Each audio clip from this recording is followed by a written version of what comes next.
first one is an antenna from MVG. This is their WD6000. It's designed to operate from 6 to 10 gigahertz. The input impedance and the far zone patterns are stable, making it an excellent ultra-wideband antenna.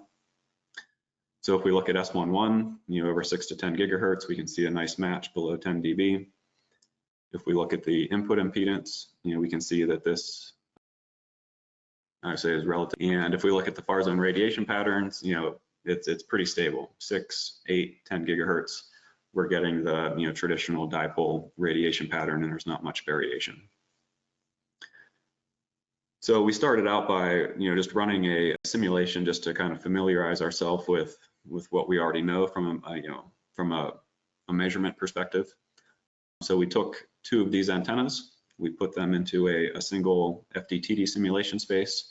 We separated them by 2 meters and a port on the transmitter, a port on the receiver, and we can use the traditional group delay metric that's available in XF for that 2-port definition. And so this is the group delay that we measured versus frequency.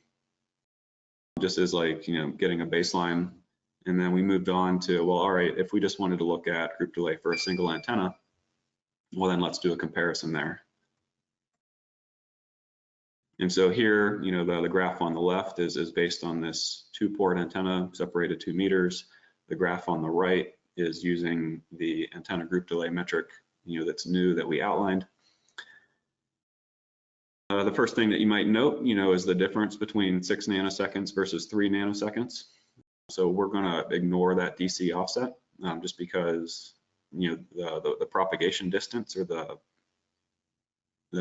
flight time, between these 2 antennas is going to be factored in. So we can go ahead and ignore that. And primarily what we're interested in instead is the variation, from the maximum to the minimum. And in this case on the left, we have 2 antennas. So we'll take this variation, divide it by 2, and that gives us roughly 16.5 picoseconds. And then if we do the same thing on the right, we can take the maximum and the minimum, just subtract them directly because there's only a single antenna, and that gives us 21 picoseconds. One thing to note is that when we're looking at antenna group delay, we can do it based on polarization. So in this case, the antenna was primarily theta polarized. So that's the data here that we were looking at. We could also look at phi polarization if we had wanted. And when we look at these numbers, we're in the same ballpark. We're not going to say that the graph on the left is truth.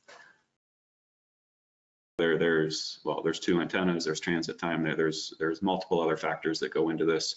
So just from the standpoint, we're in the same ballpark, 16 picoseconds versus 21 picoseconds. We consider it to be acceptable in terms of being comfortable that this new metric that we came up with, is valid or has some validity associated with it.